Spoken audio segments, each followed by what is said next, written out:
Assalamualaikum warahmatullahi wabarakatuh. Ketemu lagi di channel Indra Edu.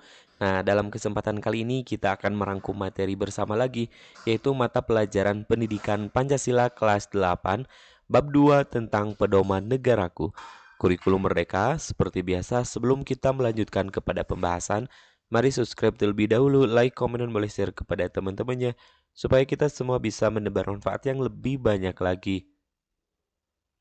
Adapun tujuan pembelajarannya, setelah mempelajari bab 2 ini, maka kalian diharapkan dapat yang pertama, memahami proses perumusan dan pengesahan Undang-Undang Dasar Negara Republik Indonesia tahun 1945. Yang kedua, kalian diharapkan dapat menjelaskan fungsi dan kedudukan Undang-Undang Dasar Negara Republik Indonesia tahun 1945. Yang ketiga, kalian diharapkan dapat menerapkan nilai-nilai Undang-Undang Dasar Negara Republik Indonesia tahun 1945 dalam kehidupan sehari-hari. Yang keempat, kalian diharapkan dapat menunjukkan sikap taat aturan, bertanggung jawab, dan menghargai hak orang lain. Mari kita bahas satu persatu. Pembahasan yang pertama adalah bagian A, memahami proses perumusan dan pengesahan Undang-Undang Dasar Negara Republik Indonesia tahun 1945. Nah, yang pertama adalah pengertian konstitusi. Konstitusi adalah hukum dasar yang menjadi landasan dalam penyelenggaraan suatu negara. Konstitusi dapat berupa konstitusi tertulis dan juga konstitusi tidak tertulis. Nah, kalau konstitusi tertulis yaitu aturan dasar yang dituangkan dalam bentuk dokumen tertulis. Sedangkan konstitusi tidak tertulis yaitu aturan dasar yang berkembang dalam praktik ketatanegaraan. Indonesia memiliki konstitusi tertulis yaitu Undang-Undang Dasar Negara Republik Indonesia tahun 1945. Sederhananya, konstitusi adalah aturan dasar yang menjadi pedoman bagaimana negara itu bisa dijalankan.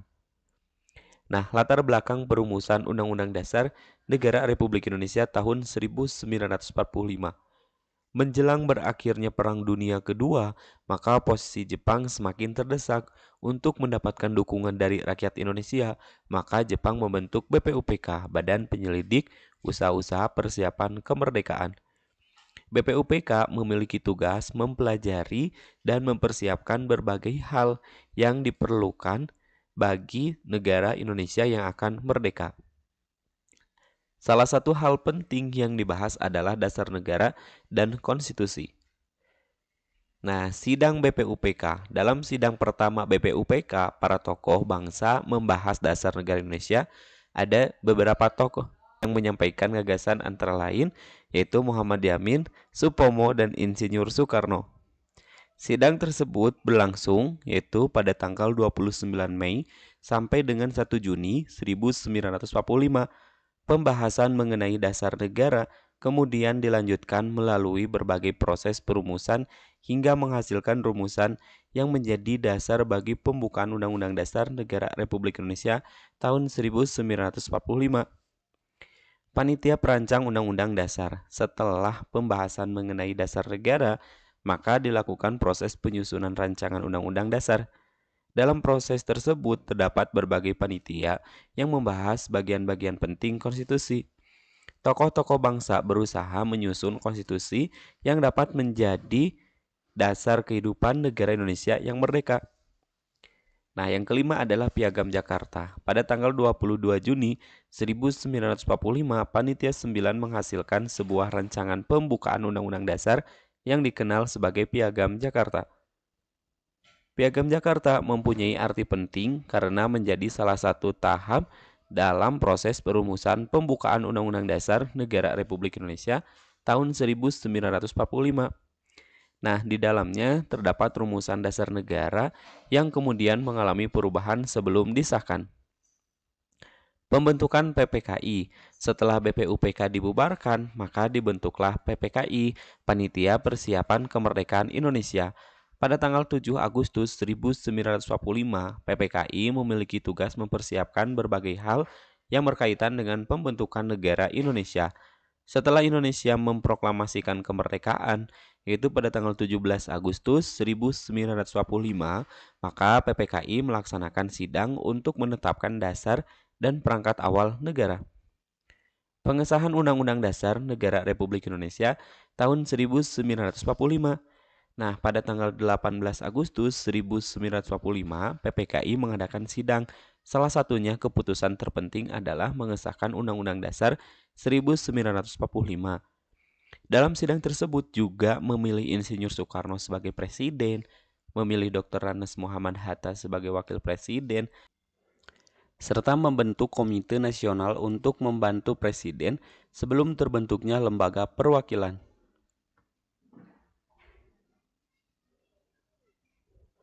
Nah, dengan demikian Indonesia memiliki konstitusi sebagai dasar penyelenggaraan negara. Perubahan rumusan Piagam Jakarta sebelum pengesahan Undang-Undang Dasar 1945 terjadi pembahasan mengenai rumusan sila pertama dalam Piagam Jakarta. Untuk menjaga persatuan dan kesatuan bangsa, maka dilakukan perubahan rumusan menjadi ketuhanan yang Maha Esa. Nah, perubahan tersebut menunjukkan bahwa para pendiri negara mengutamakan persatuan dan kepentingan bangsa. Nah, nilai penting yang dapat diteladani diantaranya mengutamakan persatuan, menghargai perbedaan, bersedia berkompromi, mengutamakan kepentingan bangsa, serta mengambil keputusan melalui musyawarah. Subpembahasan yang kedua adalah bagian B, yaitu fungsi dan kedudukan Undang-Undang Dasar Negara Republik Indonesia tahun 1945. Yang pertama adalah Undang-Undang Dasar Negara Republik Indonesia tahun 1945 sebagai hukum dasar. Undang-Undang Dasar Negara Republik Indonesia tahun 1945 merupakan hukum dasar tertulis dalam sistem hukum Indonesia. Artinya, penyelenggaraan negara harus berdasarkan ketentuan yang terdapat dalam Undang-Undang Dasar Negara Republik Indonesia tahun 1945. Peraturan yang berada di bawahnya tidak boleh bertentangan dengan ketentuan konstitusi. Yang kedua, Undang-Undang Dasar Negara Republik Indonesia tahun 1945 sebagai konstitusi negara. Undang-Undang Dasar Negara Republik Indonesia tahun 1945 merupakan konstitusi Indonesia. Konstitusi mengatur berbagai hal penting mengenai bentuk negara, sistem pemerintahan, lembaga negara, hubungan antar lembaga negara, hak dan kewajiban warga negara, serta kehidupan berbangsa dan bernegara. Yang ketiga, fungsi Undang-Undang Dasar Negara Republik Indonesia tahun 1945. Nah, yang pertama, sebagai pedoman penyelenggaraan negara, pemerintah dalam menjalankan tugasnya harus berpedoman pada konstitusi. Yang kedua, yaitu membatasi kekuasaan pemerintah. Artinya, Undang-Undang Dasar Negara Republik Indonesia tahun 1945 memberikan batasan terhadap kekuasaan negara agar tidak digunakan secara sewenang-wenang. Yang ketiga, fungsinya itu adalah menjamin hak warga negara. Konstitusi memberikan jaminan terhadap berbagai hak warga negara. Yang keempat, yaitu menjadi dasar pembentukan peraturan. Peraturan perundang-undangan harus sesuai dengan prinsip dan ketentuan konstitusi. Yang keempat, kedudukan Undang-Undang Dasar Negara Republik Indonesia tahun 1945. Dalam sistem hukum Indonesia, Undang-Undang Dasar Negara Republik Indonesia tahun 1945 memiliki kedudukan yang sangat penting sebagai hukum dasar. Pancasila menjadi sumber dari segala sumber hukum. Sedangkan Undang-Undang Dasar Negara Republik Indonesia tahun 1945 merupakan hukum dasar dalam peraturan perundang-undangan. Nah, hubungannya Pancasila lalu ke Undang-Undang Dasar Negara Republik Indonesia tahun 1945, terus ke peraturan perundang-undangan serta pelaksanaannya dalam kehidupan masyarakat. Pembukaan Undang-Undang Dasar Negara Republik Indonesia tahun 1945. Pembukaan Undang-Undang Dasar Negara Republik Indonesia tahun 1945 terdiri atas 4 alinea. Nah, dalam alinea pertama menegaskan bahwa kemerdekaan adalah hak segala bangsa. Kemerdekaan harus diperjuangkan dan penjajahan harus dihapuskan. Alinea kedua yaitu menggambarkan perjuangan bangsa Indonesia menuju negara yang merdeka, bersatu, berdaulat, adil, dan makmur. Alinea ketiga menegaskan bahwa kemerdekaan Indonesia terdiri atas berkat rahmat Tuhan Yang Maha Kuasa, keinginan luhur untuk hidup sebagai bangsa yang merdeka.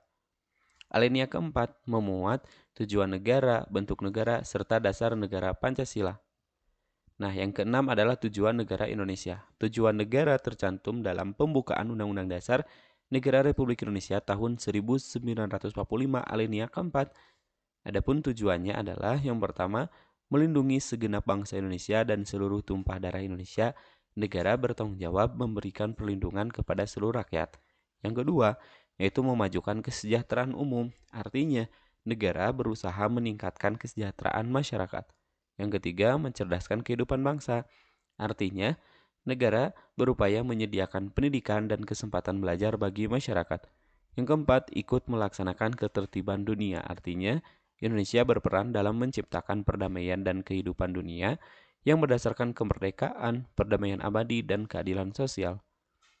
Pembahasan yang ketiga adalah berani menjalankan Undang-Undang Dasar Negara Republik Indonesia tahun 1945 di lingkungan tempat tinggal. Nah, memahami Undang-Undang Dasar Negara Republik Indonesia tahun 1945 tidak cukup hanya dengan menghafalkan pasal-pasalnya saja. Yang lebih penting adalah menerapkan nilai-nilainya dalam kehidupan sehari-hari. Yang pertama, contoh di lingkungan keluarga. Penerapan nilai konstitusi dapat dilakukan dengan menghormati anggota keluarga, melaksanakan tugas di rumah, menghargai pendapat anggota keluarga, menjaga kerukunan, bermusyawarah ketika mengambil keputusan, tidak melakukan kekerasan, melaksanakan tanggung jawab dengan baik. Contoh kasus, keluarga akan menentukan tempat liburan, maka setiap anggota keluarga mempunyai pilihan yang berbeda. Nah, sikap yang tepatnya itu adalah mendengarkan semua pendapat dan mengambil keputusan melalui dengan musyawarah. Yang kedua, contoh di lingkungan sekolah. Maka kalian dapat menerapkan nilai Undang-Undang Dasar Negara Republik Indonesia tahun 1945 dengan mematuhi tata tertib, menghormati guru, menghargai teman, tidak melakukan perundungan, mengikuti pembelajaran dengan sungguh-sungguh, menjaga fasilitas sekolah, menghargai perbedaan, serta menyelesaikan masalah melalui musyawarah. Yang ketiga, contoh di lingkungan masyarakat. Penerapan nilai konstitusi antara lain mengikuti kegiatan masyarakat, menjaga kebersihan lingkungan, menghormati tetangga, mengikuti kerja bakti, menjaga keamanan lingkungan, mematuhi aturan masyarakat, menghormati perbedaan agama dan budaya, serta membantu warga yang membutuhkan. Yang keempat adalah berani menyampaikan pendapat. Sebagai warga negara, kita memiliki kebebasan menyampaikan pendapat. Namun, kebebasan harus disertai dengan tanggung jawab, kesopanan, serta menghormati orang lain. Contoh ketika rapat RT, pendapat saya yang paling benar. Nah, maka saya memiliki usulan. Menurut saya, kegiatan tersebut dapat dilakukan pada hari Minggu karena sebagian besar warga libur. Bagaimana pendapat yang lainnya? Nah, itu adalah salah satu pendapat yang benar. Sedangkan kalau pendapat kita merasa paling benar, itu adalah yang salah. Berani mentaati aturan, menjalankan Undang-Undang Dasar Negara Republik Indonesia tahun 1945 juga berarti membiasakan diri mentaati aturan. Contohnya, mentaati peraturan lalu lintas, membuang sampah pada tempatnya, mengikuti aturan sekolah, tidak merusak fasilitas umum, tidak mengambil hak orang lain, serta menghormati hak orang lain. Berani membela kebenaran. Nah, dalam berani membela kebenaran, yaitu berani menjalankan nilai konstitusi, berarti berani melakukan hal yang benar. Misalnya, ketika melihat teman melakukan perundungan, maka kita tidak boleh membiarkan karena takut, terus juga ikut mengejek. Yang harus kita lakukan adalah menghentikan tindakan tersebut dengan cara yang aman dan melaporkan kepada guru atau orang dewasa yang bertanggung jawab. Penerapan undang-undang dalam kehidupan, contoh di lingkungan keluarga, musyawarah, dan menghormati anggota keluarga. Di lingkungan sekolah, yaitu mematuhi tata tertib dan menghargai teman. Di lingkungan masyarakat, yaitu kerja bakti dan mentaati aturan. Nah, kalau dalam negara yaitu mentaati hukum dan menjaga persatuan. Kalau dalam lingkungan dunia yaitu menghargai perdamaian dan kemanusiaan. Adapun kesimpulan materi dari bab 2 ini adalah Undang-Undang Dasar Negara Republik Indonesia tahun 1945 merupakan konstitusi dan hukum dasar tertulis negara Indonesia. Proses perumusannya merupakan hasil perjuangan dan pemikiran para pendiri negara melalui BPUPK, Panitia 9, dan PPKI. Undang-Undang Dasar Negara Republik Indonesia tahun 1945 disahkan oleh PPKI pada tanggal 18 Agustus 1945. Nah, Undang-Undang Dasar Negara Republik Indonesia tahun 1945 berfungsi sebagai pedoman penyelenggaraan negara, pembatas kekuasaan pemerintah, serta dasar dalam menjamin hak dan kewajiban warga negara. Sebagai pelajar, maka memahami Undang-Undang Dasar Negara Republik Indonesia tahun 1945 tidak cukup hanya dengan menghafalkan isinya. Kita harus menerapkan nilai-nilainya dalam kehidupan sehari-hari melalui sikap disiplin, bertanggung jawab, menghormati hak orang lain, mentaati aturan, bermusyawarah, serta menjaga persatuan dan berani melakukan kebenaran. Undang-Undang Dasar Negara Republik Indonesia tahun 1945 bukan hanya untuk dihafalkan, akan tetapi untuk dipahami, dihormati, dan dilaksanakan dalam kehidupan sehari-hari. Sekian dan terima kasih. Sampai jumpa di video berikutnya. Semoga bermanfaat. Kami akhiri. Assalamualaikum warahmatullahi wabarakatuh.